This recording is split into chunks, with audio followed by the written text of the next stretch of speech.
मुंबईकरांनो, तुम्हाला जर रिक्षा टॅक्सीवाला नव्या भाडेवाढीनुसार मीटर अपडेट झालेलं नाही, त्यामुळे तो बंद आहे असं सांगतोय, तर हे प्रकरण नीट समजून घ्या, कारण तुमची लूट होतीये. मुंबई महानगर क्षेत्रात 1 फेब्रुवारीपासून रिक्षा आणि टॅक्सीच्या भाड्यात 3 रुपयांची वाढ झाली आहे. पण त्यासाठी चालकांनी मीटरचं रिकॅलिब्रेशन करून घेणं, म्हणजे ते नव्या दरानुसार अपडेट करून घेणं गरजेचं आहे. ती पूर्णपणे रिक्षा आणि टॅक्सी चालकाची जबाबदारी आहे.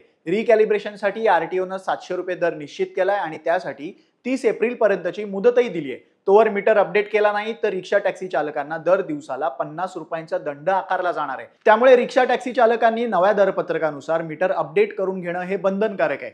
अधिकृत डीलर मीटरचं जुनं सील काढून त्यामध्ये नवीन भाडेदर असलेली अपडेटेड चिप बसवतात. त्यानंतर डीलरकडून लेव्हल 1 ची चाचणी केली जाते आणि त्याचं सर्टिफिकेट दिलं जातं. ते घेऊन आरटीओ अधिकाऱ्याच्या उपस्थितीत 1.5 किलोमीटरची रोड टेस्ट केली जाते. हे सगळं करायला रिक्षा टॅक्सी चालक टाळाटाळ करतात आणि मुदत संपायला येईल तेव्हा पाहून घेऊ असा वेळ काढूपणा करतात. तोवर नव्या दरानुसार पैसे घेण्यासाठी रिक्षा टॅक्सी चालक मीटर अपडेट करायचं राहिलंय, त्यामुळे ते बंद आहे असं सांगून अव्वाच्या सव्वा भाडे आकारणी करतात.